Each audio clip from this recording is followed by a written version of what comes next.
안녕하세요. 경의선 공유지 시민행동에서 활동하고 있는 김상철입니다. 오늘 좀 같이 고민할 내용은요. 지난 7일이었죠. 2월 7일에 이제 동아일보가 세간에 논란이 되었던 그 울산시장 지난 지방선거 때 이제 울산시장 선거에 그 개입했던 이제 청와대의 하명 수사와 관련된 공소장이 공개가 된 바가 있습니다. 뭐 그 전에 이제 그 추미애 법무부 장관이 공소장에 대한 공개 관행이 되게 부적절하다라고 하면서 이제 공소장을 국회에 제출하는 것을 이제 거부한 직후에 나오는 거였고요.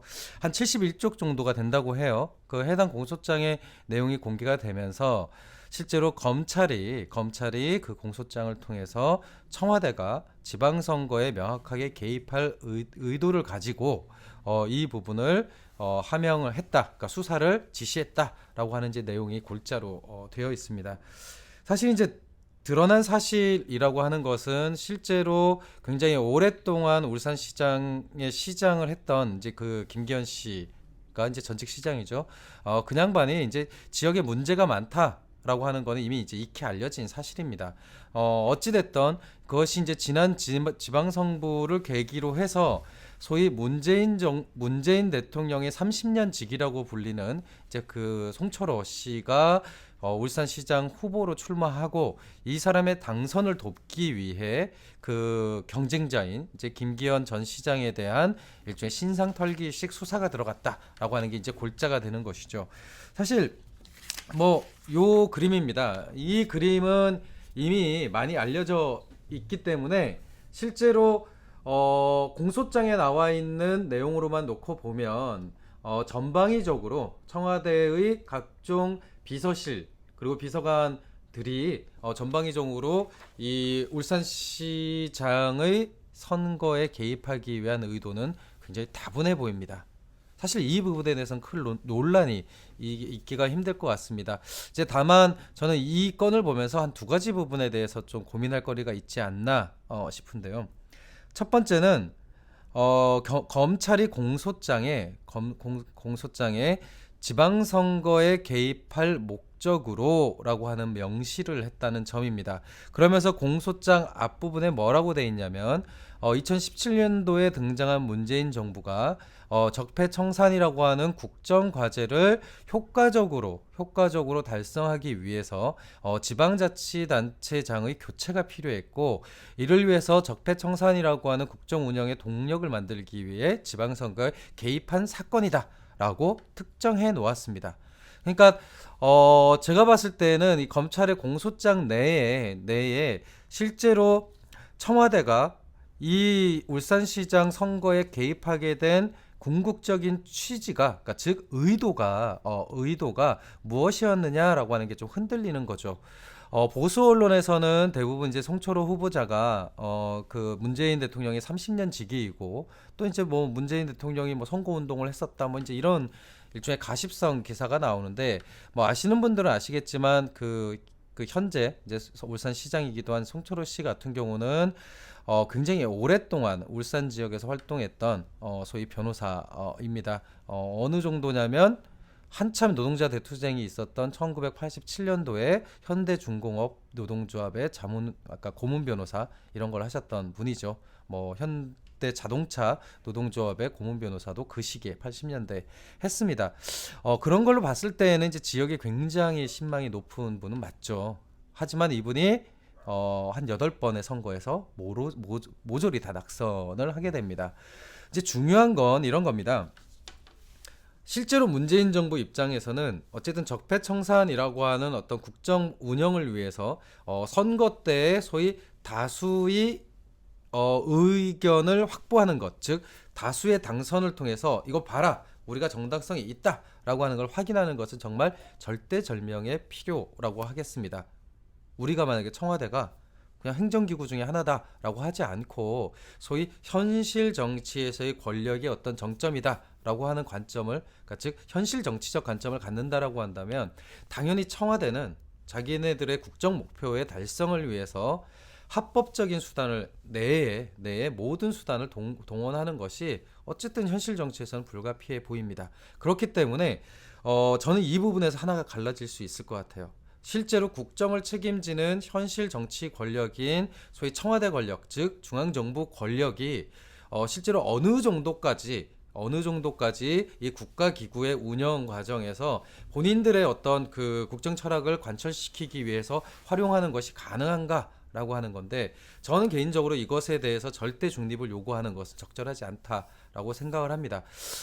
사실 이제 이 부분에 있어서 좀 현재의 헌법 구조와 관련된 고민이 필요한데, 아시겠지만 그 단선제를 채택하게 된 가장 중요한 이유 중에 하나가 실제 이제 대통령이 지나치게 정치적 행위자로 등장하는 것을 막기 위한 어떤 조치이기도 했습니다. 이제 그러다 보니까 5년이라는 짧은 기한 동안 실제로 이 국정 방향과 관련된 어떤 개혁 과제들을 추진하기에는 사실은 시간적으로 굉장히 부족하죠. 그러다 보니까 무리를 하게 됩니다. 강력하게 꽂는 거죠. 우리는 이제 그것을 이명박 박근혜 정권에서 봤습니다. 사실 이제 문재인 정부가 들어섰을 때 굉장히 딜레마가 있었을 겁니다. 기존에 이만큼 기울어져 있던 것을 조금이라도 펴놓기 위해서는 그만큼 더 강력한 드라이브가 필요해라고 하는 고민이 있었을 텐데요. 사실 이 필요라고 하는 것들에 대해서는 어느 정도 존중할 수밖에 없지 않냐?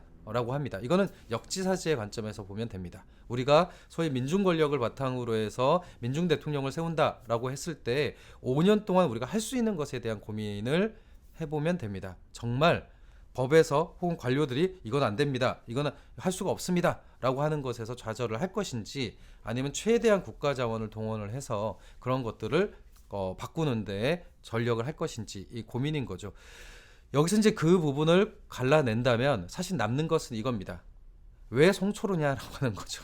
사실 이제 여기에서 딜레마가 있습니다. 소위 조국 정경심 논란에서도 핵심인 게, 결국에는 이 적폐청산이라고 하는 어떤 공적 비전 혹은 공적 목적이라고 하는 것들이 대부분 사사로운 개인의 목적 달성과 일치하게 만들었습니다. 즉 공적인 목표라고 하는 부분에 대해서 충분히 설득 가능하고 가능한 영역이 있는데도 불구하고 이것을 특정한 개인들의 사익 구조로 계속 뺏어온 거죠.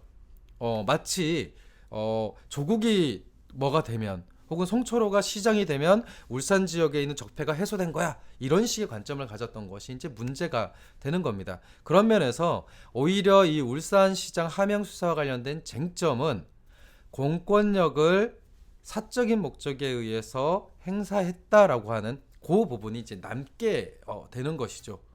그러면 이런 구분이 왜 중요하냐? 사실 이제 검찰 권력과 관련된 부분과 다 있기 때문에 그렇습니다. 저는 개인적으로 검찰의 권력은 행정 권력의 일부라고 생각합니다. 그러니까 공법을 발의하는 일종의 법무부라고 하는 그 부처의 일종의 외청으로 존재하는 그러니까 즉 공법 체계에 대한 수사와 이런 것들을 진행하는 행정부의 일원이라고 생각하는 편입니다. 그렇게 본다면 우리가 이야기하는 검찰의 자율이라고 하는 것은 청와대가 검찰에 대해서 어떤 개입도 하지 마라고 하는 의미가 아니고요. 청와대의 혹은 정치 권력의 사사로운 이해관계를 위해서 검찰을 활용하지 말라는 뜻일 겁니다. 여기서 공과 사에 대한 구분이 나타나는 것이죠. 저는 정치 권력이 본인이 추구하는 어떤 정치 비전이나 내지는 가치를 위해서 행정부에 있는 자원들을 편파적으로 이용하는 부분에 대해서는 동의해야 된다고 생각합니다. 왜냐하면 그것은 입장을 바꿔서 생각해봐도 그렇습니다. 만약에 진보적인 후보가 혹은 진보적인 대통령이 나왔다라고 했을 때, 만약에 검찰이라고 하는 것을 개입하지 못하도록 그냥 둔다라고 하면 우리는 어떤 식으로 기존의 기득권 구조를 깰 수 있습니까? 사실은 검찰이라고 하는 조직 자체가 기울어져 있는 조직이기 때문에 실제로 하명 수사라고 하는 것이 저는 불가피하다고 보는 입장이거든요. 중요한 건 그 하명 수사라고 하는 것이 발동이 되기 위한 어떤 공적 조건이 필요한 거죠. 저는 이 부분에 있어서 사실 이번 울산시장의 논란에 핵심이 있다고 생각을 합니다. 마치 검찰을 아예 행정 권력으로부터 떼어내서 분리되고 자율적이고 독립적인 기구로 생각하는 한 이 검찰 권력 자체가 갖고 있는 편향성이라고 하는 것을 우리는 문제 제기를 하기 힘들어질 겁니다. 그리고 우리 사회가 갖고 있는 공법 체계의 판단이라고 하는 것을 오로지 하나의 기관인 검찰이 독점하는 이 문제, 이 공법이라고 하는 게 시민들의 상식과 가치를 반영하는 것이 아니라 검찰이라고 하는 아주 특수한 집단의 이해관계에 맞춰서 작동되는 이 구조를 용인하게 될 것이라는 거죠. 이 부분 때문에 사실 저는 문재인 정부의 가장 중요한 패착은 적폐청산이라고 하는 시대적 가치를, 그런 시대 정신을 사사로운 이익의 회복 혹은 사사로운 이익의 추구로 끊임없이 전환시켰다는 것. 즉 이게 이제 86세대의 특징인데요. 인적 환원론이 있습니다.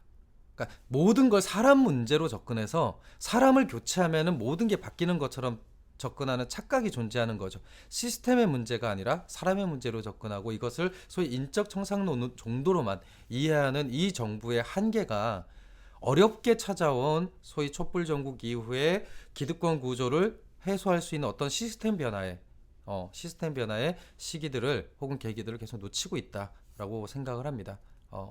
뭐 누군가는 이런 얘기를 하더라고요.